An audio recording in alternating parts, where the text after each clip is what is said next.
Hello and welcome to this edition of Business Matters. Business Matters looks at the business community in southeastern Michigan, area businesses, workforce opportunities, and special projects. On today's show, we are introduced to Rover, an innovative fire suppression system company with roots in Southfield.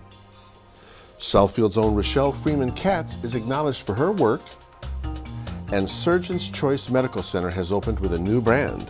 We'll have all this and more today on Business Matters.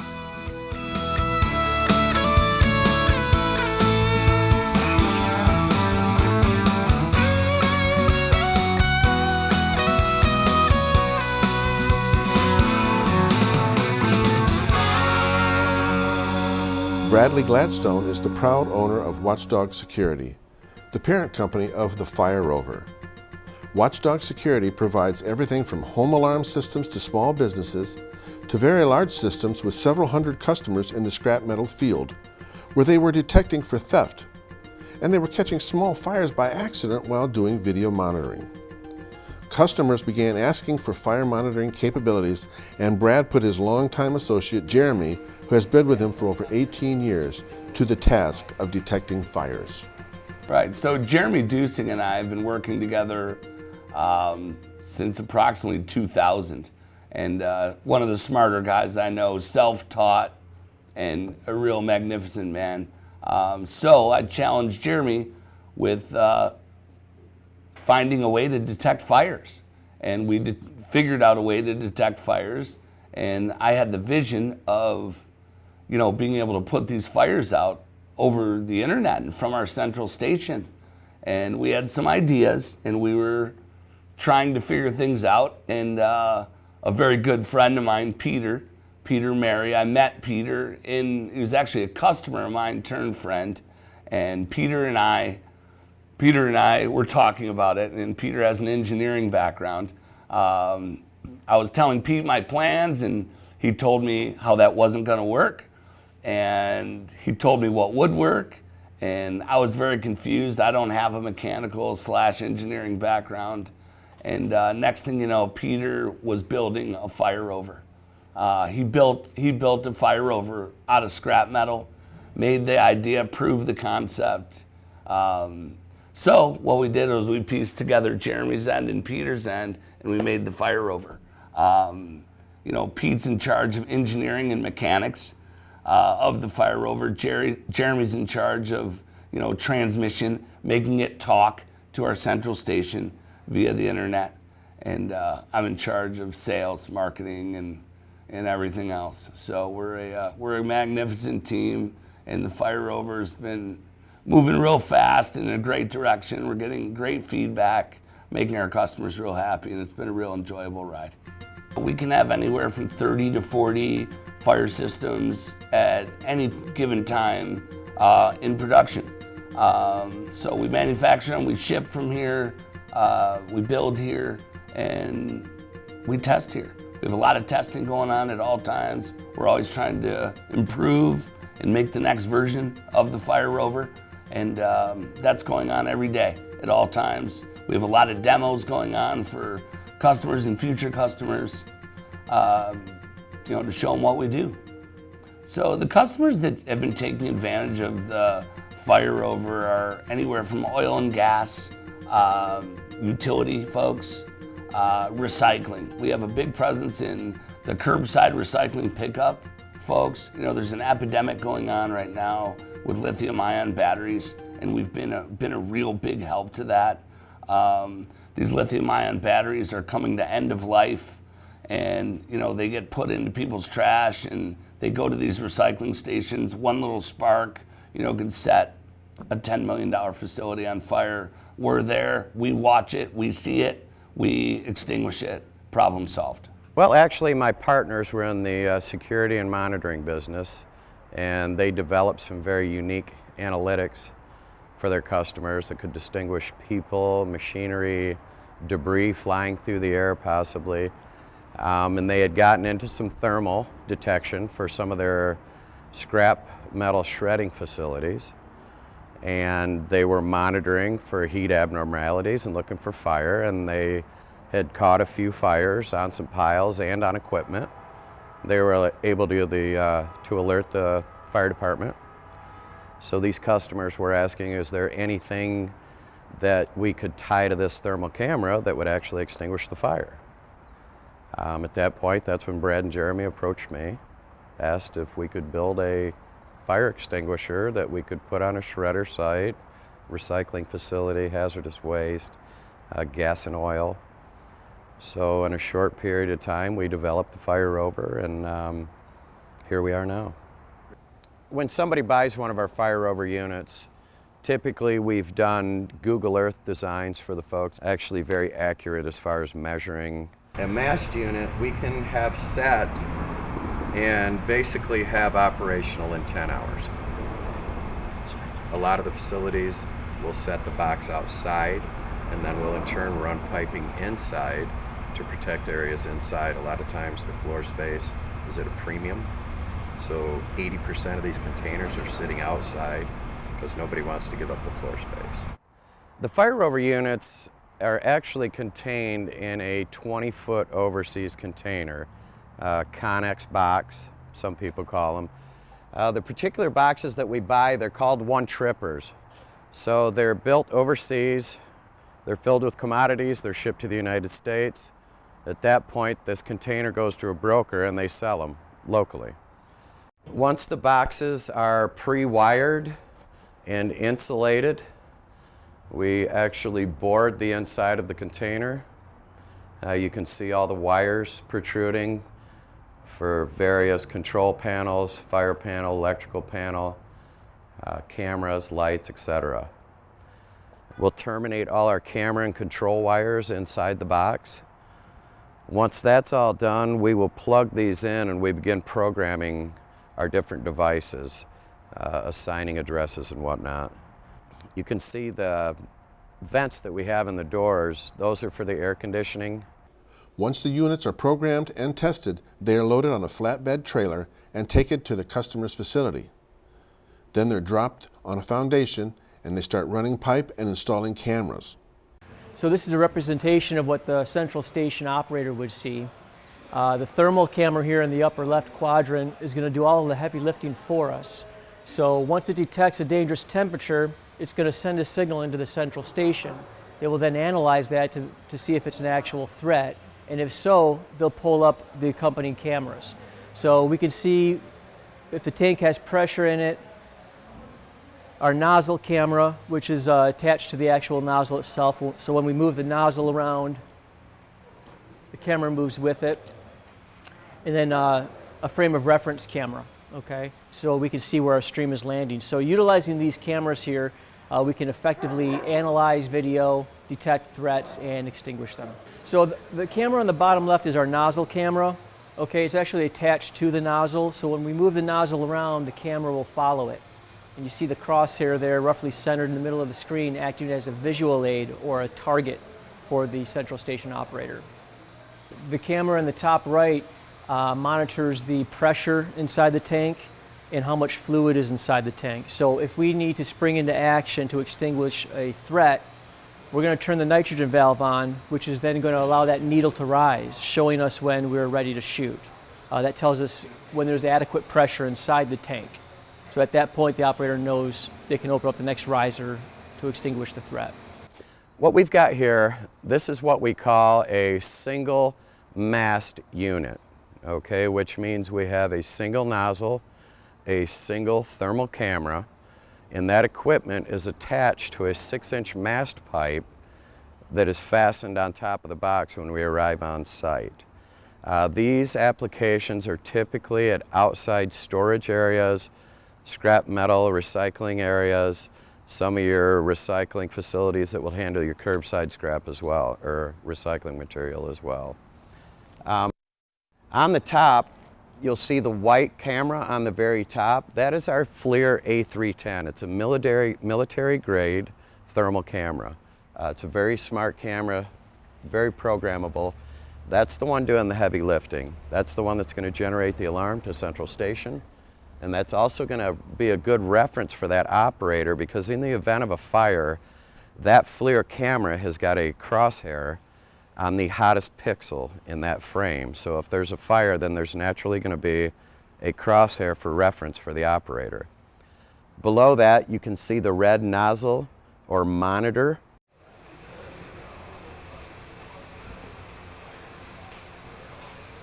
Right now you see the thermal camera, and what you're looking at is the crosshair identifying the hottest part of the screen, which is the fire on the left. It's pegged out past our detection range, but we know there's an obvious threat there. So that generates the alarm to the central station, and what they'll do is they'll pull the cameras up, see the threat. The first thing they're going to do is start to charge the tank. As the tank charges, they then target the fire, and then they open up the riser valve and spray it out. Okay, so this is what it looks like from an operator's perspective. We're going to use this joystick here to target. We're the only thing out there like it. I mean, we are a portable fire system. We are a portable fire suppression system that's internet-based, meaning we see a fire starting, signal gets sent to my station, we put this fire out before it was ever a fire. There's nothing like it. We haven't seen anything like it. We haven't heard of anything like it. And we pride ourselves greatly on that. But we stop a fire before it starts.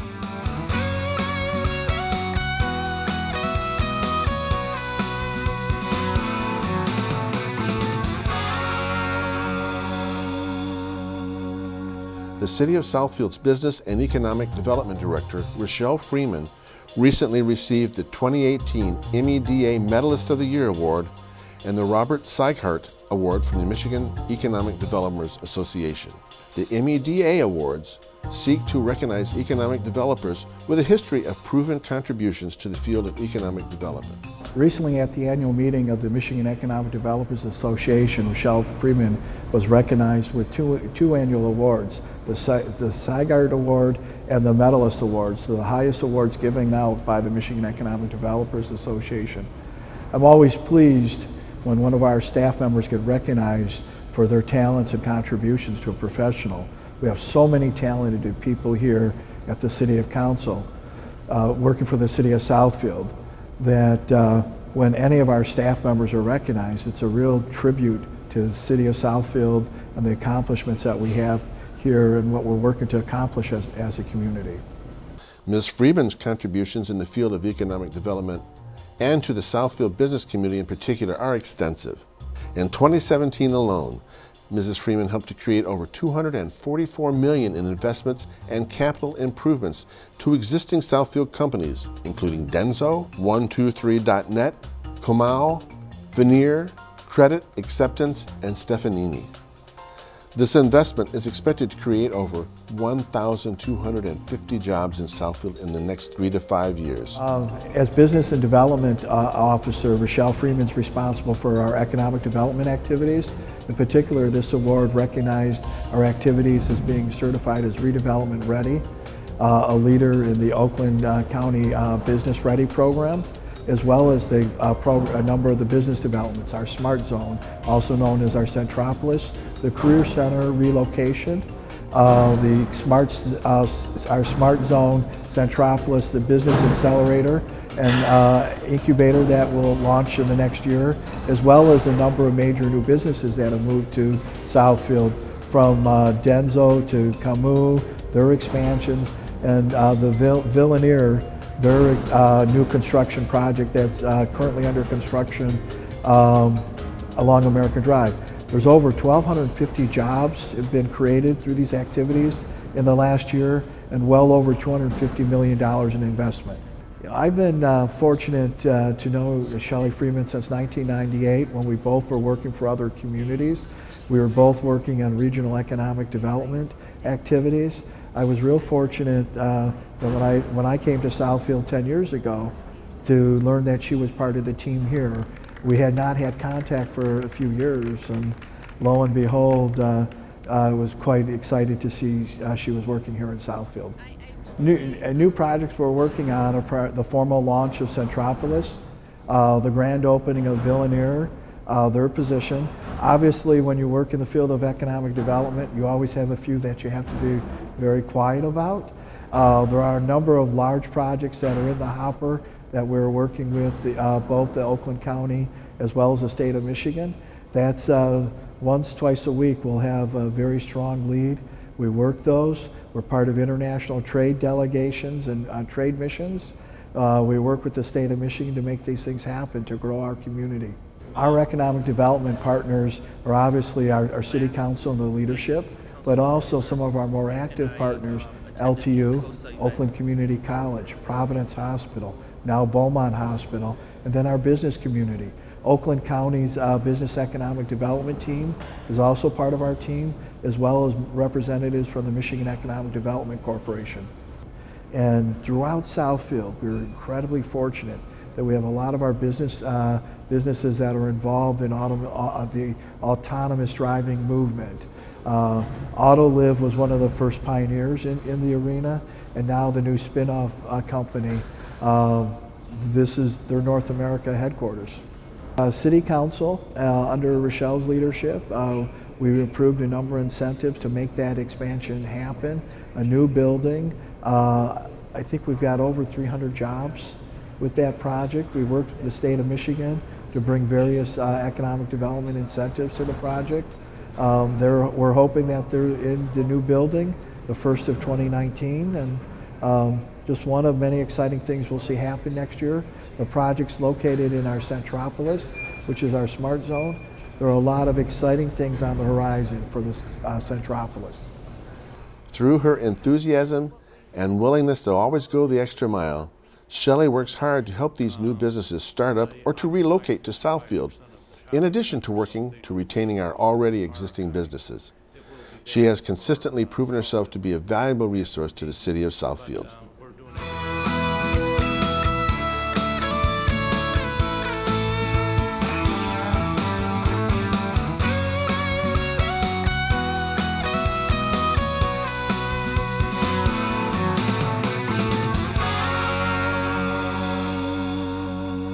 Surgeon's Choice Medical Center is the new buzz in Detroit. Formerly known as the Oakland Regional Hospital, the hospital is back in the financial black with a new CEO, a new strategy, new physician investors, and now a new name.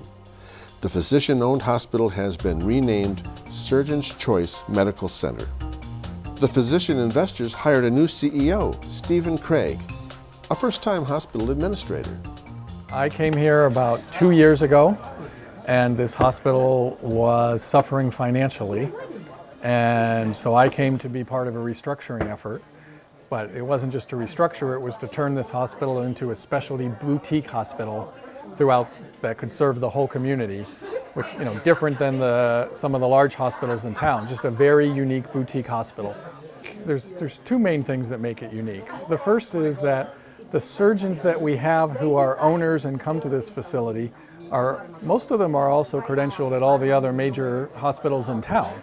But once or twice a month, they choose to come here, bring their key staff, some of their select patients, because they can come here and do medicine the way they want to do medicine. We have incredibly low infection rates.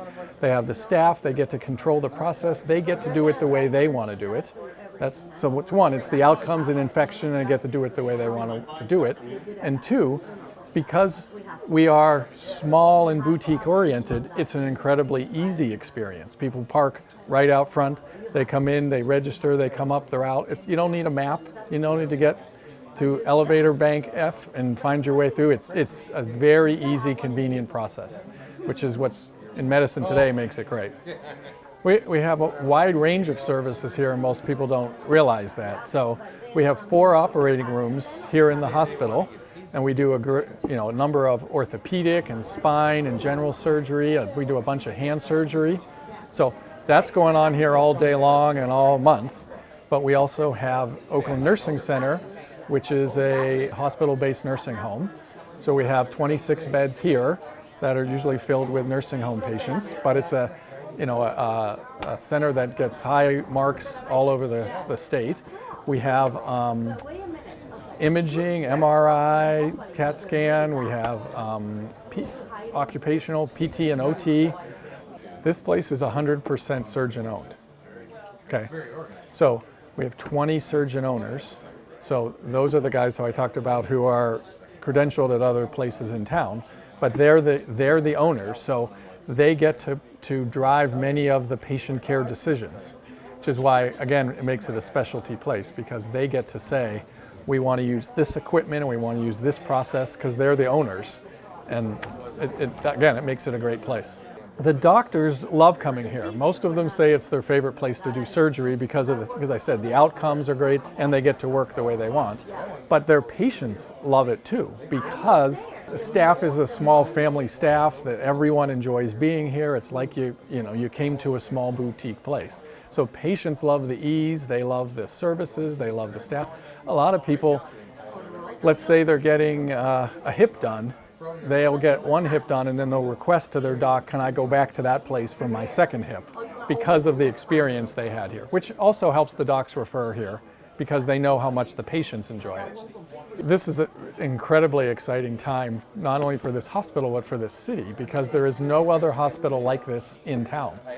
Again, the big health systems are great and they should always remain great, but for those who want a small boutique experience where it's easy for them, there is nothing else like that in town, and that's what this place now, Detroit didn't have that before and now it does. Surgeon's Choice offers many services and amenities, but it doesn't have an emergency room or an ICU. We have a great relationship with Providence next door. Any emergencies we go over there for them, but it also makes us not be a hospital where you have a whole hustle and bustle of, traumatic people coming in and out and very sick people. I mean, ER rooms are great, but one of the downfalls is that, of course, you have all of that type of traffic, and that's taken care of next door. Well, that's it for this edition of Business Matters. If you'd like to find out more about a story, city activities, or to see other editions of Business Matters, you can go to cityofsouthfield.com/cable15 or visit our Facebook and YouTube channels. Thanks for watching.